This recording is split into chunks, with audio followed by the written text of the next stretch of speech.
Oi, tudo bem? Como é que vocês estão? Eu espero que esteja tudo bem com vocês. Se você não me conhece, meu nome é Rebeca e o objetivo desse canal é te ajudar a conhecer mais um pouquinho sobre Deus e sobre a sua palavra. E no vídeo de hoje nós vamos ter a aula 19 sobre aqueles ensinos bíblicos básicos que todo cristão deve saber. E na nossa aula de hoje nós vamos falar sobre santificação. O verso-chave de hoje se encontra em Romanos, capítulo 6, versículo 19, que diz assim: Eu falo isso em termos humanos, por causa das suas limitações humanas. Assim como vocês ofereceram os membros de vocês em escravidão à impureza e à maldade, que leva à maldade, ofereçam-nos agora em escravidão à justiça, que leva à santidade. Se antes vocês eram servos do pecado e viviam para a impureza e eram levados à maldade, agora vocês são servos de Cristo, então vivam na justiça que vai levá-los até a santidade. E os versos complementares ficam, são duas referências hoje. A primeira fica na carta de 1 Pedro, capítulo 1, versículo 13 ao 17. Diz assim: Portanto, estejam com a mente preparada, prontos para agir. Estejam alertas e coloquem toda a esperança na graça que lhes será dada quando Jesus Cristo for revelado. Como filhos obedientes, não se deixem amoldar pelos maus desejos de outrora, quando vocês viviam na ignorância. Mas assim como é santo aquele que os chamou, sejam santos vocês também em tudo o que fizerem. Pois está escrito: sejam santos, porque eu sou santo. Isso é uma referência que está lá no Velho Testamento. Uma vez que vocês chamam Pai, aquele que julga imparcialmente as obras de cada um, portem-se com temor durante toda a jornada terrena de vocês. Já que vocês chamam Deus de Pai e Deus é santo, então sejam santos como o Pai de vocês.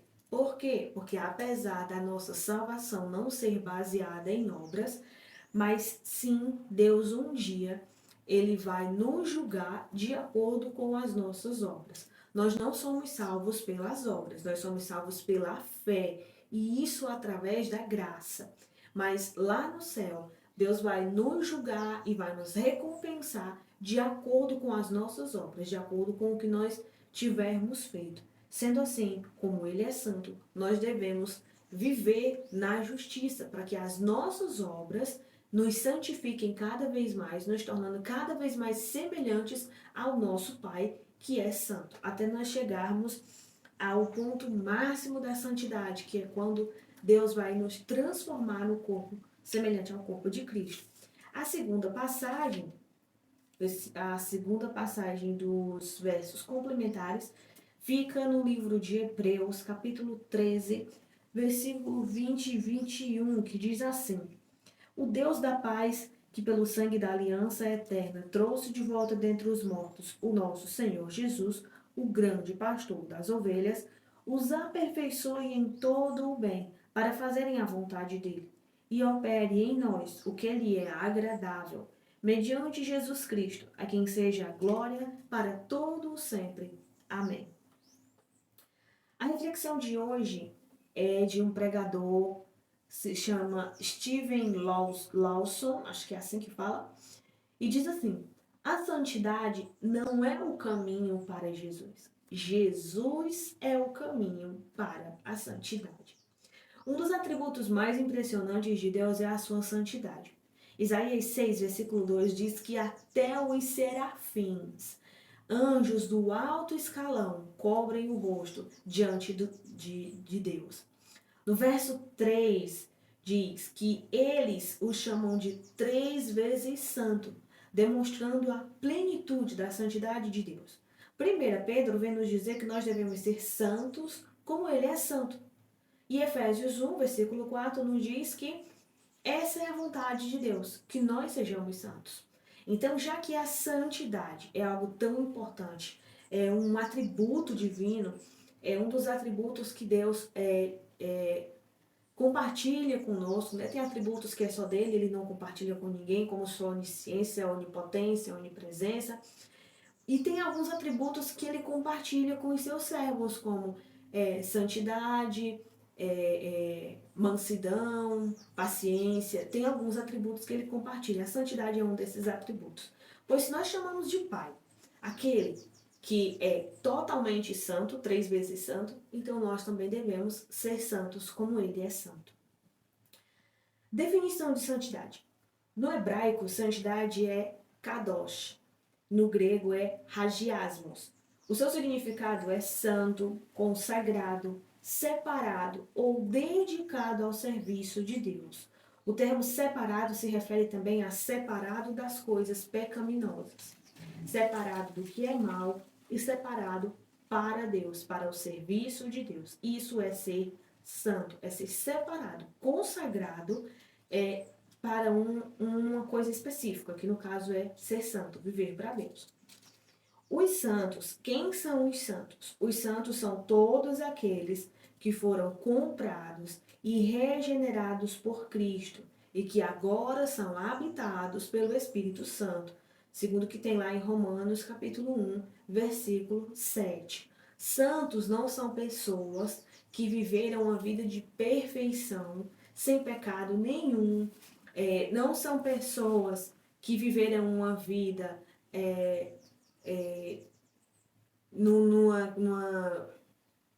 num patamar melhor do que as outras pessoas, numa categoria mais alta e tal, e agora que morreram, vão ser separados, são consagrados, e agora as pessoas têm que prestar homenagens a eles e fazer reuniões religiosas para eles e fazer imagens. Não, isso não é de santo. A Bíblia não chama isso de santo. A Bíblia nem fala sobre isso. Quando a Bíblia fala de imagens que são feitas para que se ore para elas, se faça uma prece para essas imagens e que se ajoelhe diante delas e que se faça um culto, né, uma reunião religiosa, uma celebração em homenagem a essas pessoas, Deus chama de deuses falsos. Deus chama isso de idolatria. E isso está lá nos 10 mandamentos. Se você for ler o primeiro mandamento, o segundo mandamento, vai dizer que só há um Deus, não há nenhum outro diante dele, somente ele deve ser adorado e que ninguém deve construir imagem nenhuma para se ajoelhar diante dela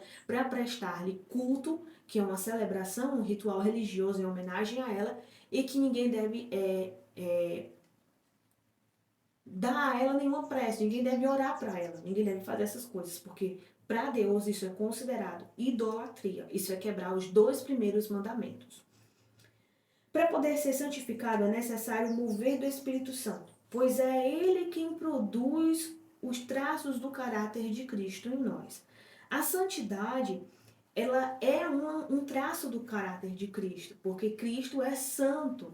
Cristo ele foi separado do mundo, ele separado das coisas erradas. Deus é santo, Deus é separado de tudo aquilo que é mal, de tudo aquilo que é pecaminoso. Então, essa característica de Deus é passada para nós, né? Deus compartilha essa característica com a gente através do Espírito Santo. É Ele quem faz com que uma pessoa seja santa como Deus é santo. Somente com o Espírito Santo podemos ser santos, podemos viver em santidade. Porque é o Espírito Santo morando dentro da gente que faz com que esse caráter de Deus, esse caráter de Cristo, que é a santidade, possa passar para nós também possamos ser santos. É por isso que você só pode ser santo se você nascer de novo, se você se converter a Cristo. Se você nunca nasceu de novo, você não pode ser santo, porque somente os que nasceram de novo possuem o Espírito Santo como morador do seu corpo, da sua alma, do seu coração. E é somente o Espírito Santo que pode trazer esse atributo para nós também, fazer com que a gente também compartilhe desse atributo de Deus. Hebreus 12, versículo 29 diz que Deus é fogo consumidor. Esse fogo simboliza também a sua santidade. Somos pecadores e por isso necessitamos da justificação pelo sangue de Cristo, derramado em nós pela misericórdia de Deus, pelo sangue de Cristo, para não sermos destruídos pela santidade divina.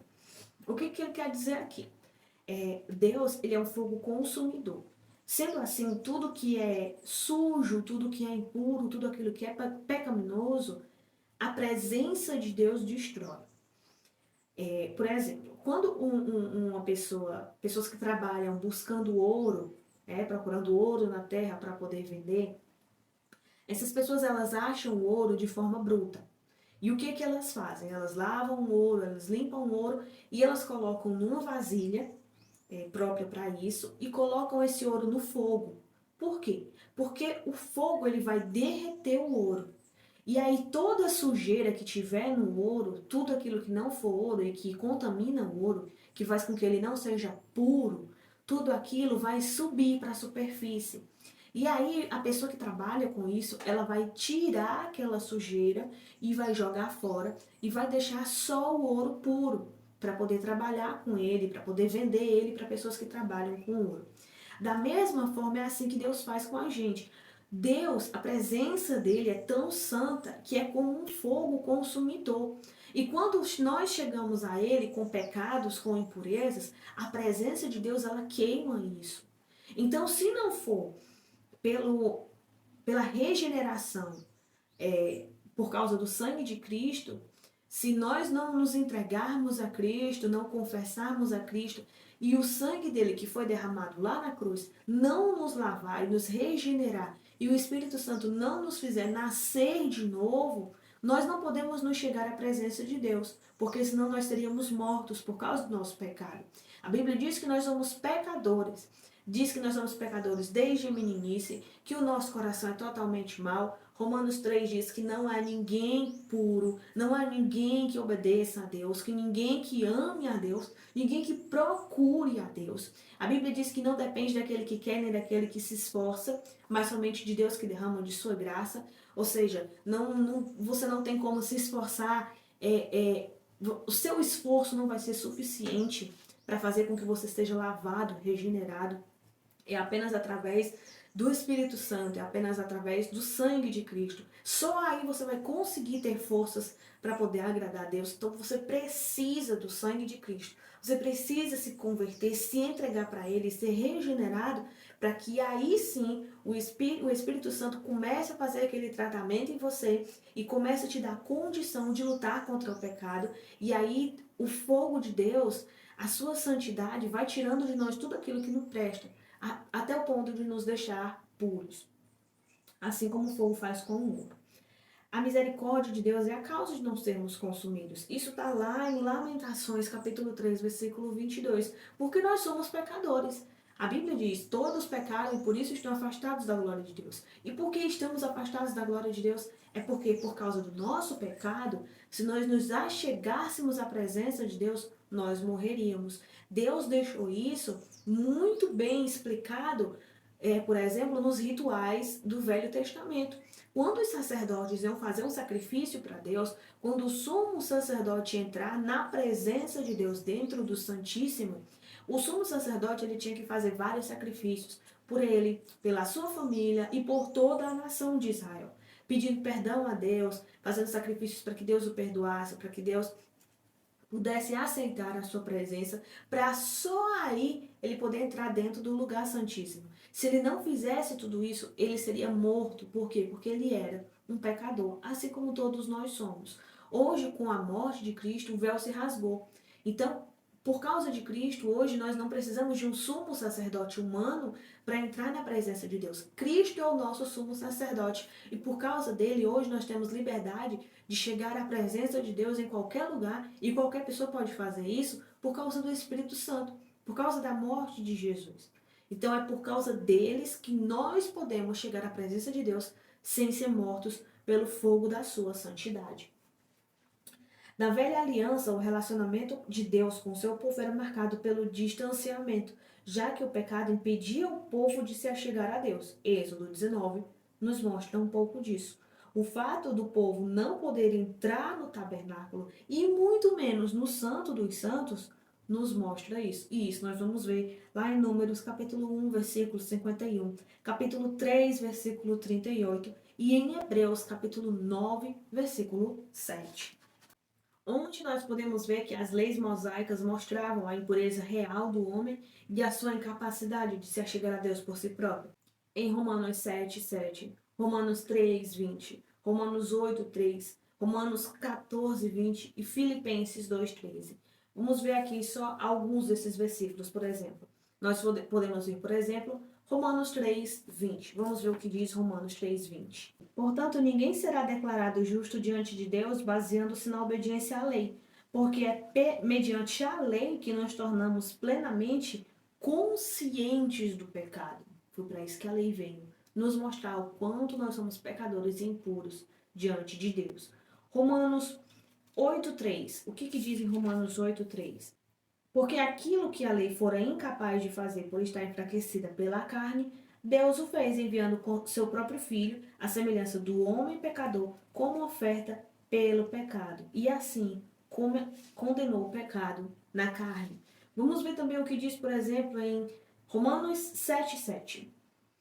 Que diremos então? A lei é pecado? De maneira nenhuma. De fato, eu não poderia saber o que é pecado a não ser por meio da lei, porque na realidade eu não saberia o que é cobiça se a lei não me dissesse não cobice. A lei veio nos mostrar o quanto nós somos pecadores e o quanto precisamos de Cristo para poder chegar até a presença de Deus. Gênesis 6:5 vem nos dizer que a inclinação dos pensamentos do coração do homem é sempre e unicamente para o mal. Você pode aí depois volta no vídeo, anota as passagens, vai pausando, vai lendo com cuidado cada passagem. Jó capítulo 25, versículo 4 diz: qualquer um que nasça de mulher é impuro. Tem algum ser humano que não nasceu de uma mulher? Não tem.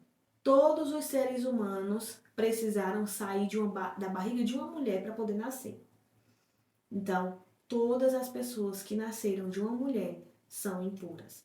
Efésios capítulo 2, versículo 1. Nós estávamos mortos em transgressões e pecados, e um morto não tem vontade própria. A santificação não é o meio de ser salvo, ela é o resultado da salvação. Ela é o crescimento do cristão. Ele não cresce para nascer, ele nasce para crescer. É isso que eu disse aqui nesse instante. Para você poder ser santificado, para você poder viver em santidade, você precisa do Espírito Santo. E para você ter o Espírito Santo, você precisa nascer de novo. Somente quando nascemos de novo, o Espírito Santo passa a habitar em nós. E aí, somente aí, ele começa a colocar em nós também algumas características de Deus, como, por exemplo, a santidade. Então, a santidade, eu não vou ser santo para ser salvo. Com a minha santidade, eu não alcanço a minha salvação. Eu não vou me esforçar para entrar no céu sendo santo. Não. Eu sou santo porque eu fui salvo. É por eu ter a salvação que agora eu posso me santificar. Muitos confundem a santificação com legalismo, que é a prática de ensinos criados por homens e que tem apenas aparência de piedade, mas não tem poder para combater os desejos da carne. Aquelas regras de não toque, não prove, não faça, regras criadas por homens que podem parecer que trazem uma santidade, uma humildade para a gente, mas na verdade não tem poder nenhum para controlar os desejos maus da carne. Isso está lá em Colossenses 2, versículo 23. É lá que está dizendo isso aí. De nada adianta se abster de uma série de coisas consideradas pecaminosas com o coração cheio dos velhos desejos do homem. A santidade também não está na ostentação de dons. Mateus 7, versículo 3. Tem gente que pensa que por ter dons significa que é mais santo do que os outros. Nós podemos ver isso, por exemplo, com o dom de línguas. Há pessoas que pensam que porque falam línguas são mais santos do que aqueles que não falam, mas isso não é verdade. Porque a cada um Deus dá a manifestação do Espírito de acordo com sua vontade. O Espírito dá o dom para cada um de acordo com a forma que ele quer. E os dons são ferramentas para você trabalhar no corpo de Cristo. Nem todo mundo vai ter a mesma ferramenta, porque nem todo mundo tem a mesma função. Cada cristão é um membro. Cada membro do corpo tem uma determinada função. Para seguir essa função, ele precisa de uma determinada ferramenta. As ferramentas são os dons. Então, Deus vai dar o dom de línguas para alguns e para outros não, porque alguns vão precisar desse dom para poder trabalhar no corpo de Cristo e outros não. Isso está lá em 1 Coríntios. Isso não muda o fato de que quem nasceu de novo vive para agradar a Deus. Portanto, o seu vestuário, seu comportamento e os lugares que ele frequenta serão guiados pelo Espírito Santo. O fato de você fazer coisas para agradar a Deus não vai te tornar, aliás, não vai te dar a salvação. E nem vai mostrar que você é mais santo do que o fulano de tal, que você é melhor do que o seu irmão do seu lado. Não. Você fazer as coisas diferente não vão te tornar salvo. Mas se você é salvo, você vai saber se comportar diferente, vai saber se vestir diferente, vai saber os lugares que você deve frequentar ou não, porque o Espírito Santo vai tocar no seu coração e vai lhe ensinar todas essas coisas. Santidade não significa perfeição. Mesmo um santo, às vezes, também erra. 1 João capítulo 1, versículo 8 e 10. Porém, para um santo, o erro é um tropeço e não um costume. 1 João capítulo 3, versículo 6. Alguns acham que a santidade significa perfeição. Ser santo significa ser perfeito e nunca mais pecar. Tem até falsas doutrinas que ensinam que quando você nasce de novo, quando você é regenerado, então você nunca mais vai pecar. E se você está pecando, você está perdendo a sua salvação. Isso é uma falsa doutrina. É uma má interpretação da Bíblia e pode trazer sérias consequências para o corpo de Cristo. A santidade não significa perfeição. Até um salvo às vezes pode pecar. Mas o pecado do salvo é um tropeço e não um costume. Como nós estamos nesse corpo pecaminoso, nessa carne, que nós só vamos ser mudados dessa carne só quando Jesus voltar e transformar os nossos corpos num corpo semelhante ao corpo dele, que é um novo corpo depois da sua ressurreição, até esse dia chegar, nós ainda moramos nessa carne aqui, que é pecaminosa. Ela é falha, ela gosta de errar, ela gosta de desobedecer a Deus. Mesmo que o nosso coração ame a palavra de Deus, a nossa carne odeia a palavra de Deus e ela quer fazer aquilo que é contra a vontade de Deus. Então, algumas vezes na vida, o salvo, ele vai acabar dando um escorregão. Mas ele não pode fazer disso um costume, porque se você peca sempre, cai naquele mesmo pecado, naquele mesmo costume, isso pode ser um sinal de que talvez você não seja salvo.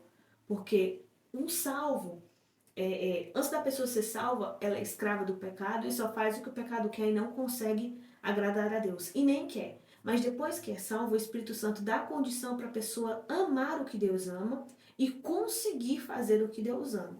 Então, depois de salva, a pessoa tem condição de vencer o pecado. Ela cai? Cai, mas é como um tropeção, não como um costume.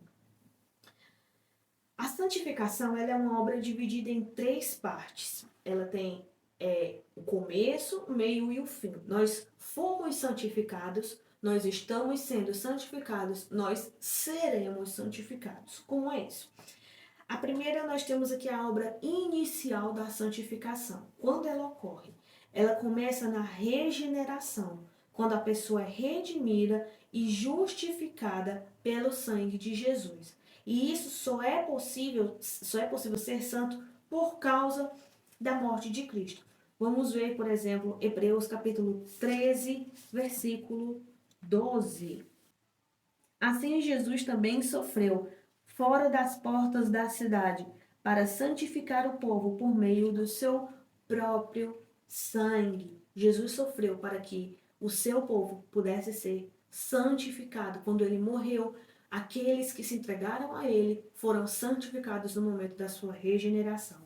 Vamos ver 1 Coríntios capítulo 1, versículo 2.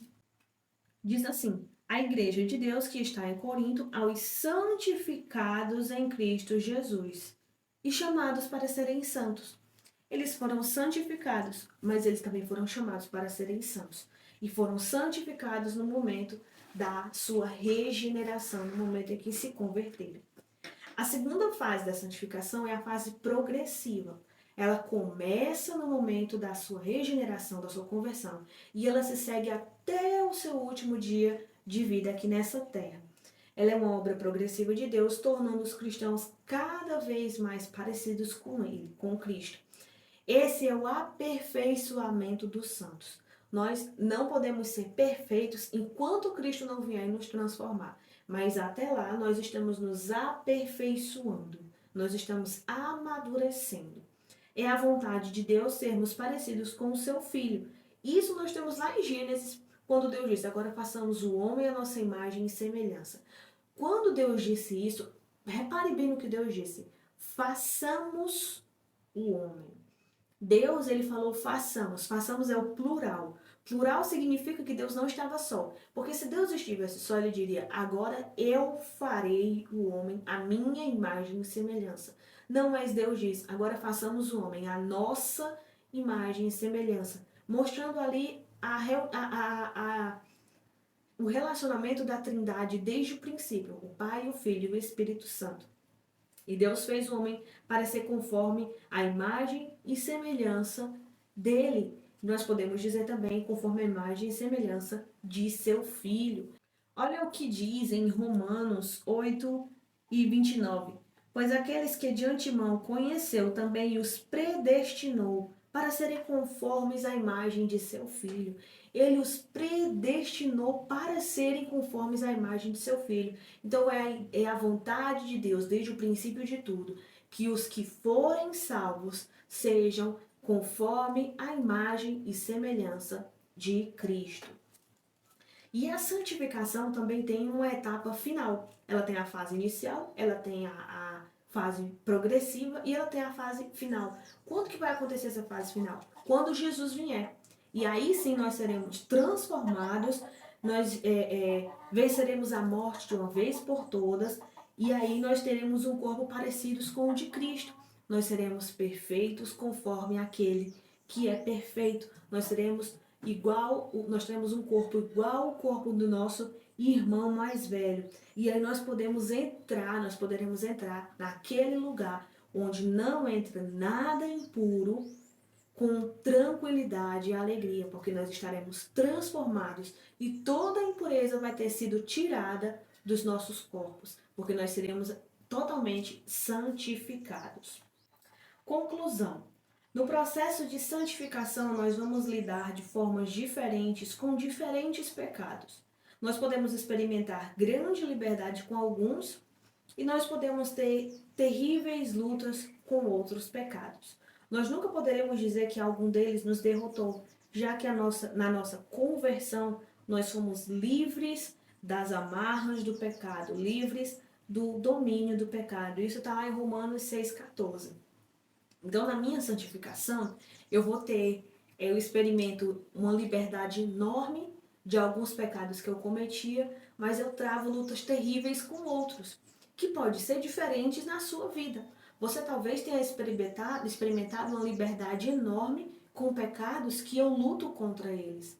Mas talvez você esteja lutando com pecados de que eu me libertei totalmente. Então, em cada um é um processo diferente. Mas nós nunca poderemos dizer que aquele pecado nos venceu, já que agora nós somos livres do domínio do pecado. Então, nós temos sim condição, através do Espírito Santo, de vencer os pecados. A santificação ela é algo obrigatório na vida do cristão, ela não é uma opção. Então, se você é salvo, Hebreus 12:14 vai nos dizer isso, sem santificação ninguém verá o Senhor. Então, se você é salvo, obrigatoriamente você tem que se santificar. Mais uma vez, você não tem que se santificar para ser salvo, mas você vai se santificar porque foi salvo. A santificação é um sinal da sua salvação. Ela é uma prova da sua salvação. Então você só vai poder mostrar que você é salvo se as pessoas veem que você está sendo santificado cada dia. Se ninguém vê na sua vida a santificação, isso é uma prova de que você ainda não foi salvo. Então você precisa se converter para ser salvo, para só então o Espírito Santo poder habitar dentro de você e poder te ajudar a se santificar a cada dia. Por isso que santificação é algo obrigatório na vida do cristão, porque todo aquele que foi salvo andará em santificação. Se alguém não anda em santificação, é porque não foi salvo.